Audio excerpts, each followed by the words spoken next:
Hello everyone, this is Priya Pathak, your science mentor, educator and दोस्त। कैसे हैं आप सभी लोग? होप सो आप सभी लोग बहुत बहुत बहुत अच्छे होंगे और पढ़ाई कर रहे होंगे। बच्चों, आज की वीडियो में हम लोग आपके लिए लेकर आ गए हैं क्या? क्रॉप प्रोडक्शन एंड मैनेजमेंट के एनसीईआरटी सॉल्यूशंस। जैसा कि आप लोगों को पता है बेटा जी, हम लोग क्रॉप प्रोडक्शन एंड मैनेजमेंट को पूरा डिटेल में समझ चुके हैं। जितने अच्छे से उस चैप्टर के जितने भी टॉपिक्स को समझा जा सकता था हमने उनको समझ लिया है। अब आगे चलने की बारी आ गई है। तो आज की क्लास में हम लोग लेकर आ गए एनसीईआरटी सॉल्यूशंस, और यहीं पर आपका चैप्टर खत्म नहीं हो जाएगा बेटा। हम आपको इस चैप्टर के एमसीक्यूज करवाएंगे, इंपॉर्टेंट क्वेश्चंस करवाएंगे, यानी कि हर तरीके से हम आपके इस चैप्टर को खत्म करेंगे। और हाँ, एक गुड न्यूज और है, ये जो इतनी सारी चीजें हम आपको एक चैप्टर में करवा रहे हैं, इस तरीके से सभी चैप्टर्स में करवाएंगे। और ये सभी चीजें बेटा बिल्कुल फ्री ऑफ कॉस्ट है, यानी कि आपको अगर विद्या हट पर पढ़ाई करनी है तो किसी भी तरीके का कोई भी पेमेंट देने की जरूरत बिल्कुल भी नहीं है, क्योंकि हम आपको दे रहे हैं पूरा सिलेबस बिल्कुल फ्री ऑफ कॉस्ट। और ये सिर्फ क्लास 8 के लिए नहीं है, आप चाहे 6, 7, 8, 9, 10 किसी भी क्लास में है, सभी बच्चों के लिए है। अब तो भाई धमाकेदार न्यूज भी मिल गई है, तो आइए मेरे साथ मिलकर क्वेश्चंस को लगाना शुरू कर दीजिए। बड़ा प्यारा सा, सुंदर सा, अच्छा सा चैप्टर था। अगर आपने अभी तक वो चैप्टर नहीं समझा है तो जाइए समझिए बच्चों, फिर यहाँ आइए और क्वेश्चन करने में फिर मजा आएगा। ये आपकी क्लास 8 की बुक है साइंस की, राइट बेटा? आ जाइए। आपके एक्सरसाइज में जो एनसीईआरटी सॉल्यूशन है उसमें सबसे पहले आपके फिलअप्स दे रखे हैं, तो हम पहले उनको ही सॉल्व करेंगे। देखिए क्या कह रहे हैं। The same kind of plants grown and cultivated on a large scale at a place is called। क्या कह रहे हैं? एक ही तरीके के प्लांट को क्या करना? ग्रो करवाना और कल्टीवेट करना लार्ज स्केल में किसी भी जगह पर, उसे हम क्या बुलाते हैं? उसे हम क्रॉप बुलाते हैं। जब एक ही हम तरीके के प्लांट को किसी एक जगह पर लार्ज स्केल में ग्रो करते हैं, उसको हम क्रॉप बुलाते हैं बच्चों। तो आंसर यहाँ पे क्या आ जाएगा? क्रॉप आ जाएगा। The first step before crop is dash of the soil. क्या कह रहे हैं? क्या कह रहे हैं? अगर हमको क्रॉप को ग्रो कराना है तो क्रॉप को ग्रो कराने के लिए पहला स्टेप क्या होता है? तो भाई सबसे इंपॉर्टेंट स्टेप होता है प्रिपरेशन ऑफ सॉइल, क्योंकि एट लास्ट आपकी जो क्रॉप होगी वो सॉइल में ग्रो करने वाली है, उसको सॉइल से न्यूट्रिएंट मिलने वाले हैं, सॉइल से वाटर, मिनरल्स एंड आयंस मिलने वाली है। तो भाई हमारे लिए बहुत ज्यादा जरूरी हो जाता है क्रॉप को ग्रो कराने से पहले हम क्या करें बच्चा? क्रॉप को ग्रो कराने से पहले हम सॉइल को प्रिपेयर कर लें। Damage seeds would dash on the top of water. क्या कह रहे हैं? जो डैमेज सीड होती हैं वो क्या करती हैं भाई? डैमेज सीड वाटर के टॉप पर फ्लोट कर जाती हैं। नेक्स्ट देखिए, for growing a grow crop sufficient sunlight dash and dash from the soils are essential। Crop को ग्रो कराने के लिए तीन क्या इंपॉर्टेंट चीज हैं? एक तो हमारी सनलाइट हो गई जो आपके क्वेश्चन में लिखा हुआ है। नेक्स्ट क्या इंपॉर्टेंट है? वाटर, है ना? अगर वाटर नहीं देंगे, हमने देखा था इरिगेशन सिस्टम बहुत ज्यादा इंपॉर्टेंट है हमारे क्रॉप के अंदर, है ना? तो वाटर बहुत ज्यादा जरूरी है क्रॉप के लिए। नेक्स्ट न्यूट्रिएंट्स, है ना? क्रॉप को अलग अलग तरीके के न्यूट्रिएंट्स चाहिए होते हैं, राइट? मेनली 16 टाइप्स के न्यूट्रिएंट्स मैंने आपको बताए थे, जिसमें से कुछ माइक्रो होते हैं, कुछ मैक्रो होते हैं, है ना? ये सारी बातें हम कर चुके हैं। आ जाइए। Match item in a column A with those of in column B. आपको क्या करना है? आइटम्स को मैच करना है। कुछ कुछ मैं करती हूँ, कुछ कुछ आप करोगे, है ना? तो इसमें से खारिफ क्रॉप कौन कौन सी है बेटा?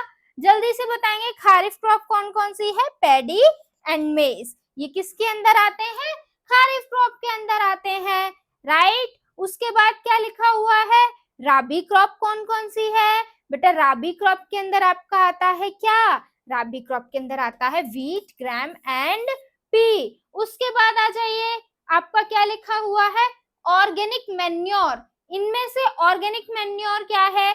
Animal excreta, cow dung, urine and plant waste. फिर केमिकल फर्टिलाइजर क्या है, ये रहे यूरिया एंड सुपर फॉस्फेट। ठीक है, ये आपके क्या है केमिकल फर्टिलाइजर, सारे मैंने ही कर दिए। ठीक है, ये थी आपकी मैचिंग। आ जाइए नेक्स्ट देखिए, लो भाई यही लिखा हुआ है, गिव 2 एग्जांपल्स ऑफ ईच। ये आपकी क्रॉप्स, देखिए मैंने आपको अलग अलग क्रॉप्स के बारे में पढ़ाया था, रबी क्रॉप, खरीफ क्रॉप किस सीजन में कौन सी ग्रो होती है, या आप मुझे कमेंट करके बताने वाले हो। ठीक है, तो हमने एग्जांपल देने हैं खरीफ क्रॉप और रबी क्रॉप के। तो खरीफ क्रॉप के एग्जाम्पल है बेटा मेज एंड मिलेट, और रबी क्रॉप के एग्जाम्पल है व्हीट एंड ओट्स। आप और कोई भी लिख सकते हो, totally up to you. Write a paragraph in your own words on each of the following. ठीक है, आपके ये कुछ स्टेप्स दिए गए हैं जो हम क्रॉप को ग्रो कराने के लिए फॉलो करते हैं, तो इनके ऊपर हमको पैराग्राफ लिखना है। पहले प्रिपरेशन ऑफ सॉइल, फिर शोइंग, फिर वीडिंग, फिर थ्रेसिंग। आ जाइए प्रिपरेशन ऑफ सॉइल, देखिए इसमें क्या लिखा हुआ है बेटा, the first method in crop management is soil preparation. Crop management का जो पहला स्टेप होता है वो क्या होता है आपका, सॉइल प्रिपरेशन होता है। This process is done by loosening the soil with the help of a plough. ये कैसे होता है, कैसे हम सॉइल को प्रिपेयर करते हैं, तो इसमें हम सबसे पहले हमारी सॉइल को क्या करते हैं, लूज करते हैं, है ना, प्लो का इस्तेमाल करके। ठीक है, विच हेल्प इन फ्लोइंग और चिलिंग। जैसे कि आप यहाँ पे देख पा रहे हैं आपकी सॉइल जो है प्रिपेयर हो रही है। क्यों हम लूज कर रहे हैं, ताकि उसमें भाई क्या हो जाए, हम अच्छे से ह्यूमस को ऐड कर सकें, न्यूट्रिएंट्स को ऐड कर सकें, राइट, इस वजह से। ठीक है, loosening of soil particle aids humus. ठीक है, ह्यूमस को ऐड कर सकते हैं, nutrients and increase the crop yield. और क्या होता है, हमारी जो क्रॉप की यील्ड है वो इंक्रीज हो जाती है। शोइंग, शोइंग क्या होता है, after soil preparation the best seed are chosen to sow in a soil for production. क्या होता है, अब हमने सॉइल को प्रिपेयर कर लिया, लूज कर दिया, उसके बाद अब क्या होगा, हम उसमें सीड डालेंगे, हमें जिसकी भी क्रॉप को ग्रो कराना है बेस्ट क्वालिटी की सीड देखेंगे और उसको हम क्या कर देंगे, उगा देंगे। इसको हम क्या बोलते हैं, इसको हम बोलते हैं sowing. Seeds are sown with the help of a seed drill. किसके हेल्प से, पहले देखो बच्चा हमारी टेक्नोलॉजी इतनी अच्छी नहीं थी, तो सारे वर्क जो होते थे ना मैनुअल होते थे, लेकिन अब हमारी साइंस बहुत आगे बढ़ गई है, हमारे पास बहुत अच्छी अच्छी टेक्नोलॉजीज हैं। तो सीड को हम लोग किस तरीके से शॉन करते हैं बेटा, सीड ड्रिल का इस्तेमाल करके हम लोग शॉन करते हैं। ठीक है, which is the funnel shape used in modern day tractor to sow the seed at a particular depth in the soil. ठीक है, ये कैसा होता है, ये फनल शेप का होता है आपका सीड ड्रिल, जिसको हम मॉडर्न डे ट्रैक्टर्स में भी इस्तेमाल करते हैं। और इसमें क्या होता है, जो आपकी सीड होती है ना, वो ज्यादा डीप से डीप सॉइल में क्या हो जाती है, आपकी चली जाती है। वीडिंग, वीडिंग आपको मैंने वीड्स पढ़ाए थे। वीड्स क्या होते हैं, अनवांटेड प्लांट जो हमारी क्रॉप के साथ ग्रो हो जाते हैं और फिर हमारी क्रॉप से कॉम्पिटिट करते हैं, किसके लिए, सनलाइट के लिए, वाटर के लिए, न्यूट्रिएंट्स के लिए। तो उनको रिमूव करना बहुत ज्यादा जरूरी हो जाता है, क्योंकि भाई जो न्यूट्रिएंट्स हमारे सॉइल के हैं, जो सनलाइट हमारी सॉइल की है, वो हम इन अनवांटेड प्लांट्स को क्यों दें। ठीक है, unwanted plants which grown and interfere along with the other plants to reduce their yield are called weeds. क्या है, अनवांटेड प्लांट है जो हमारी क्रॉप के साथ में क्या हो जाते हैं, ग्रो हो जाते हैं और उनकी यील्ड को रिड्यूस कर देते हैं, उन्हें ही हम वीड्स बुलाते हैं। अनवांटेड प्लांट्स को रिमूव करने का जो प्रोसेस होता है बेटा, उसी को हम क्या बुला रहे हैं, वीडिंग बुला रहे हैं। Weeding plants are removed by the process called weeding. ठीक है, अनवांटेड प्लांट जो होते हैं उनको हम रिमूव करते हैं किस प्रोसेस से, वीडिंग प्रोसेस से। We have to remove weeds as they compete with the plants in light and space and take up the nutrients given in the plant from the soil. क्यों हमको remove करना है, क्योंकि अगर हम उनको रिमूव नहीं करेंगे तो वो हमारे प्लांट से compete करेंगे, उनकी लाइट लेंगे, उनका जगह लेंगे, उनका न्यूट्रिएंट्स लेंगे, राइट। और कुछ आपके वीड्स के एग्जाम्पल दिए गए हैं जो बहुत इंपॉर्टेंट है, ज़ैंथियम, Parathenium, etc. are some of the weeds that grown off plant. Weedicides are used to control the weeds, which are the chemical that only kills the weeds, not the crops. हम लोग कभी कभी weedicides का इस्तेमाल, हम लोग यानी कि फार्मर्स जो होते हैं बेटा, वीडीसाइड्स का इस्तेमाल भी करते हैं। ये वीडीसाइड्स क्या करते हैं, ये हमारे वीड्स को क्या करा देते हैं, ये हमारे वीड्स को ग्रो नहीं होने देते हैं, और ये केमिकल्स होते हैं जो कि हमारी क्रॉप्स को कुछ भी नुकसान नहीं पहुंचाते हैं। थ्रेसिंग क्या होता है, आइए ये देख लेते हैं हम। ये आप देख पा रहे हैं ये इमेज में, इसी को थ्रेसिंग बुलाते हैं। After the crop harvesting the last step in which the grains are separated from the chaff is called threshing. क्या कह रहे हैं, जब हमारी क्रॉप की हार्वेस्टिंग हो जाती है, कटाई हो जाती है, उसके बाद क्या करते हैं, लास्ट स्टेप होता है जिसमें हम क्या करते हैं, ग्रेन्स को शाफ में से क्या करते हैं, सेपरेट करते हैं, और इसी प्रोसेस को थ्रेशिंग बोलते हैं। Combine is a machine that carries out the threshing process. Combine नाम की एक मशीन होती है बेटा, जिसमें आपका क्या होता है, थ्रेशिंग नाम का प्रोसेस हम लोग करते हैं, ठीक है। The combine is the combination of harvester and thresher which harvest crop and also separates the grain. जो combine होता है ना, ये हार्वेस्टर और थ्रेशर का क्या होता है बच्चा, एक कॉम्बिनेशन होता है। इसमें हार्वेस्टर भी होता है, थ्रेशर भी होता है, यानी कि इसमें कटिंग भी हो जाती है और थ्रेशिंग भी हो जाती है, ठीक है। वो हार्वेस्ट भी करता है, उसके बाद सेपरेट भी कर देता है ग्रेन्स को। ये सारी चीजें पहले नहीं थी बेटा, अब आ गई हैं, है ना। आगे आ जाओ।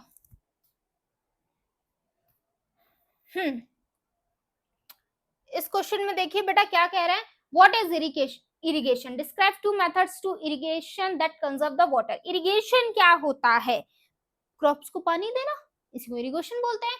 Supplying water to the crops in a field various interval for the growth of the plant is called irrigation. क्या कह रहे हैं, वाटर को सप्लाई करना क्रॉप में, कहां पर, फील्ड में, अलग अलग इंटरवल पे, ठीक है। कभी भी हम पानी नहीं दे सकते क्रॉप को, है ना, एक टाइम पीरियड होता है और एक अमाउंट होता है कितना देना है, ठीक है। बहुत ज्यादा दे देंगे तो भी क्रॉप खराब हो जाएगी, बहुत कम दे देंगे तो भी क्रॉप खराब हो जाएगी, ठीक है।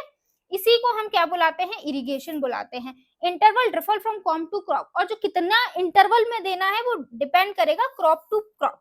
किसी क्रॉप को जल्दी जल्दी पानी देना पड़ता है, किसी क्रॉप को कम पानी में भी काम हो जाता है। Seasons to season and also affected by the type of soil and rainfall. और सीजन को देखकर भी हमको इरिगेशन जो होता है करना होता है, क्योंकि अगर बारिश ही हो रही है तो जरूरत नहीं है बहुत ज्यादा पानी देने की, ठीक है। तो इन सब फैक्टर पे आपका इरिगेशन जो है वो डिपेंड करता है। द इरिगेशन सोर्स में भी इंक्लूड, कहाँ से हम इरिगेशन करते हैं, तो इसके सोर्सेज है ponds, lakes, canals, rivers and dams. ये कुछ इंपॉर्टेंट सोर्सेज हैं बेटा किसके, इरिगेशन के। अगर हम इरिगेशन की बात करें तो ये टू टाइप्स का होता है। Two methods to conserve water are drip irrigation and sprinkler irrigation. Drip irrigation में क्या होता है, आ जाइए, it has an arrangement of pipes और tubes with small holes from which the plants are watered. क्या कह रहे हैं, यहाँ पे पाइप्स और ट्यूब्स का अरेंजमेंट होता है, जिसमें आपके होल्स होते हैं, जिन होल्स से क्या दिया जाता है, उन प्लांट्स को पानी दिया जाता है drop by drop at the base of the root, ठीक है। बेस यानी कि रूट्स में मेनली क्या होता है, पानी जाता है। ये तो स्प्रिंकलर इरिगेशन है, एक मिनट रुक जाओ, हाँ जी आ जाओ।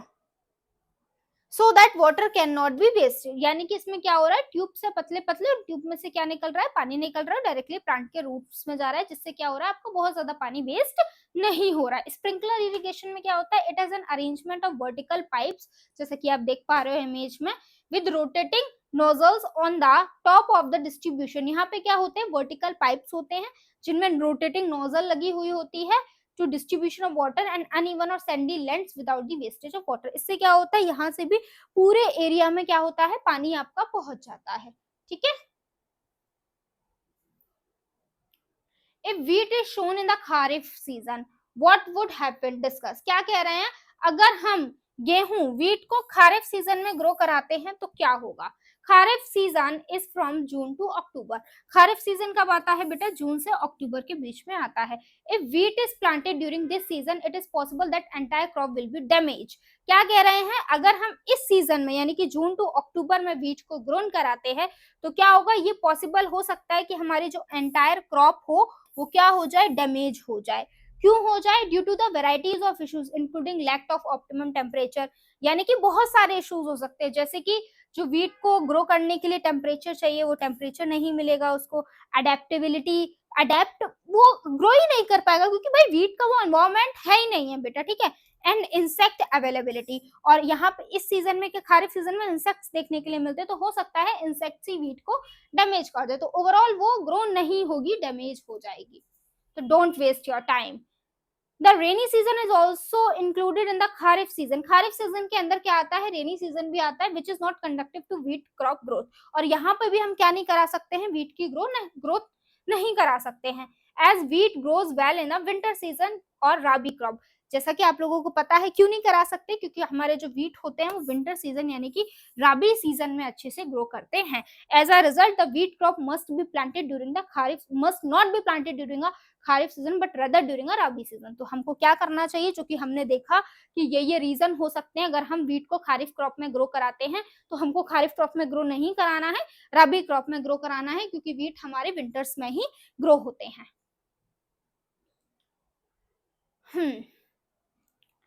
नेक्स्ट देखिए क्या कह रहे हैं, explain how soil gets affected by the continuous plantation of the crops in a field. क्या कह रहे हैं, बताइए हमको कि किस तरीके से अगर हम एक ही फील्ड में क्रॉप को ग्रो कराते रहेंगे तो वहां की जो सॉइल है वो अफेक्ट हो जाएगी।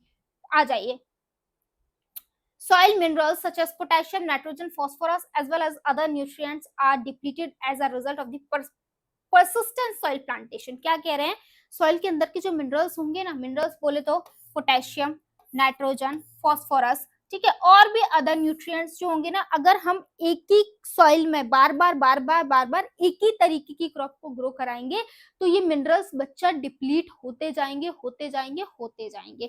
ठीक है, it takes up all the nutrients which take a long time to replenish, जिसकी वजह से होगा क्या, सभी न्यूट्रिएंट खत्म हो जाएंगे। न्यूट्रिएंट्स को दोबारा से वहां पे लाने के लिए, उस सॉइल को दोबारा से फर्टाइल सॉइल बनाने के लिए हमको बहुत ज्यादा समय लगेगा बच्चों। These ions are important for all plants to undergo proper growth। और ये आयंस खत्म हो गए तो बड़ी दिक्कत आएगी बेटा, क्रॉप ग्रो नहीं हो पाएगी, क्योंकि ये सभी क्रॉप्स के लिए बहुत ज्यादा इंपॉर्टेंट एंड एसेंशियल होते हैं। If a continuous plantation is done these minerals won't get time to replenish, the crop yield decrease immediately. जिस वजह से क्या होगा, जो क्रॉप की यील्ड है बेटा वो धीमे धीमे डिक्रीज हो जाएगी। What are weeds? How can we control them? ये तो अभी हमने देखा ना, weeds क्या होते हैं, वीडिंग में देखा, फिर से देख लेते हैं। Undesirable or unwanted plant that grow along with the crop plants that reduce the crop productivity are known as weed। Undesirable और unwanted plant होते हैं जो हमारे क्रॉप के साथ ग्रो हो जाते हैं, जो हमारी क्रॉप की प्रोडक्टिविटी को कम कर देते हैं, उनको हम weeds बुलाते हैं। एग्जाम्पल है ज़ैंथियम, पेरिथियम। इनको कंट्रोल कैसे किया जा सकता है, वीडिसाइड्स का इस्तेमाल करो, है ना। Weeds compete for light, nutrients and space. ठीक है, ये वीड्स क्या करते हैं, हमारी क्रॉप से लाइट, न्यूट्रिएंट्स, इन सब के लिए, वाटर के लिए कम्पीट करते हैं। As a consequence crop plant receive less light, जिस वजह से क्या होता है, हमारी जो क्रॉप होती है उसको कम लाइट, कम न्यूट्रिएंट्स और कम स्पेस मिलता है ग्रो कराने के लिए। We have to remove weed as they compete with the plants in light space and take up the nutrients given the plant from the soil. तो हमें क्या करना होता है, जिस वजह से वीड्स को बच्चों टाइम टू टाइम क्या करना होता है बेटा, रिमूव करना होता है। This in turn reduces their productivity. Thus various weeding methods are employed. और वीड्स को रिमूव करने के लिए हमने क्या किए हैं, बहुत सारे वीडिंग मेथड को भी बेटा अडॉप्ट किया है। Some important weeding method to control the growth of a weeds are. कुछ इंपॉर्टेंट मेथड्स देख लेते हैं जिससे हम क्या कर सकते हैं, वीड्स की ग्रोथ को बच्चों क्या कर सकते हैं, कम कर सकते हैं। Weeds can be controlled using weedicide, इसका नाम पहले ही ले लिया था। वीड्स को हम लोग किससे कम कर सकते हैं, वीडिसाइड्स का इस्तेमाल करके, केमिकल्स होते हैं उनसे कम कर सकते हैं। It is a chemical which is spread in a field to kill all the available weeds. ये क्या है, ये कुछ केमिकल्स होते हैं जिनको हम हमारी फील्ड में स्प्रे करते हैं, जिस वजह से क्या होता है, जो वीड्स होते हैं ना उनकी ग्रोथ कम हो जाती है। Weedicides are not harmful to crop. अब ये मत कहना मैं वीड्स के ऊपर स्प्रे करेंगे तो हमारी क्रॉप के ऊपर भी जाएंगे, नहीं बेटा, ये हमारी क्रॉप के लिए हार्मफुल नहीं होते हैं weedicides. Weeds are also removed by tilling before sowing crops. Weeds को हम लोग टिलिंग प्रोसेस से भी रिमूव कर सकते हैं, क्रॉप को शोन करने से पहले ही रिमूव कर दे। Weeds are uprooted by tilling. The optimum time to get rid of weeds would be before they blossom and release the seed। क्या कह रहे हैं, अगर हम इनको क्या कर देंगे, टाइमली रिमूव कर देंगे तो इनको दोबारा से ग्रो होने में अच्छा खासा टाइम लगता है, तो हमको उतनी ज्यादा प्रॉब्लम नहीं होगी। तो जब हम सीड को शोन कर रहे हैं उसी समय पे हमें क्या कर देना है, टिलिंग प्रोसेस से इन वीड्स को रिमूव आउट कर देना है। अब बच्चों आपका एनसीईआरटी का एक और क्वेश्चन है जिसमें आपका पूछा गया है मैन्योर और फर्टिलाइजर के बीच में डिफरेंस। आओ जरा पढ़ लेते हैं। Manure is a natural substance. Manure क्या होता है, नेचुरल सब्सटेंस होता है। It is obtained by decomposition of animal waste and plant residue. इसको हम लोग कैसे ऑब्टेन करते हैं, ये हमारे प्लांट एनिमल्स के डिकम्पोजिशन से, एनिमल वेस्ट के डिकम्पोजिशन से और प्लांट रेजिड्यू, प्लांट्स का जो बचा कुचा पार्ट होता है उससे फॉर्म होता है, यानी कि सभी चीजें ऑर्गेनिक हैं, नेचुरल हैं। वहीं अगर हम फर्टिलाइजर की बात करें तो ये ह्यूमन मेड सब्सटेंस होते हैं। इट इज इनऑर्गेनिक सॉल्ट्स और ऑर्गेनिक कंपोजिशन। ठीक है, ये इनऑर्गेनिक सॉल्ट्स और ऑर्गेनिक कंपोजिशन से मिलकर, यानी कि इनऑर्गेनिक ऑर्गेनिक दोनों चीजें देखने के लिए मिल रही हैं।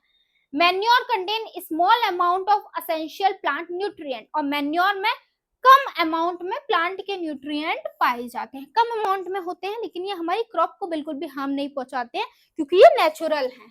Fertilisers are very rich in plant nutrient, लेकिन वही अगर हम फर्टिलाइजर्स की बात करें, ये ह्यूमन मेड होते हैं, तो जिस वजह से इनमें जो न्यूट्रिएंट्स होते हैं, प्लांट न्यूट्रिएंट्स, वो अच्छे अमाउंट में पाए जाते हैं। लेकिन ऑन द अदर हैंड ये न्यूट्रिएंट्स कभी कभी हमारी क्रॉप को हार्म भी पहुंचाते हैं, तो हम बहुत ज्यादा फर्टिलाइजर्स का भी इस्तेमाल बेटा नहीं कर सकते हैं। A manure adds a great amount of organic matter in a form of humus in the soil. Manure क्या करता है, हमारी जो क्रॉप है उसमें अच्छे अमाउंट में ह्यूमस को क्या करता है, आपका ह्यूमस को क्या करता है, उसमें ऐड कर देता है। A fertilizer does not add any humus to the soil. वहीं अगर हम बात करें फर्टिलाइजर की, तो ये कोई भी ह्यूमस को ऐड नहीं करता है क्योंकि ये ह्यूमन मेड है। Manure is insoluble in water and thus nutrients present in manure is absorbed slowly by water. क्या कह रहे हैं, मैन्योर जो होता है ना बेटा, वो पानी में इनसॉल्युबल होता है, जिस वजह से जो न्यूट्रिएंट्स मैन्योर में प्रेजेंट होते हैं वो बहुत धीमे धीमे एब्जॉर्ब होते हैं क्योंकि ये इनसॉल्युबल है। वहीं फर्टिलाइजर की बात करें, ये सॉल्युबल होता है, जिस वजह से ये क्रॉप इसको बड़ी जल्दी से एब्जॉर्ब कर लेती हैं। A manure is not a nutrient specific and tends to remove generally deficiency from the soil. क्या कह रहे हैं, मैन्योर में हमको बहुत ज्यादा न्यूट्रिएंट्स देखने के लिए नहीं मिलते हैं। A fertilizer is nutrient specific. It can especially provide the nutrients to the soil. इसमें क्या होता है, फर्टिलाइजर को स्पेशली न्यूट्रिएंट्स का ध्यान रख के ही बनाया जाता है, तो ये ज्यादा से ज्यादा न्यूट्रिएंट्स को क्रॉप में ऐड करता है। A manure is voluminous and bulky, so it is inconvenient to store, transport and handle and apply to the crops. Manure क्या होता है, थोड़ा सा बल्कि होता है, जिस वजह से हम इसको स्टोर नहीं कर सकते, इसको ट्रांसपोर्ट नहीं कर सकते और इसको हैंडल करना थोड़ा सा जिस वजह से डिफिकल्ट हो जाता है। वही अगर हम इसकी बात करें तो इसको इजी टू स्टोर करना होता है, फर्टिलाइजर को ट्रांसपोर्ट भी इजीली हो जाता है और क्रॉप पर अप्लाई करना भी उतना ही क्या होता है बेटा, आसान होता है।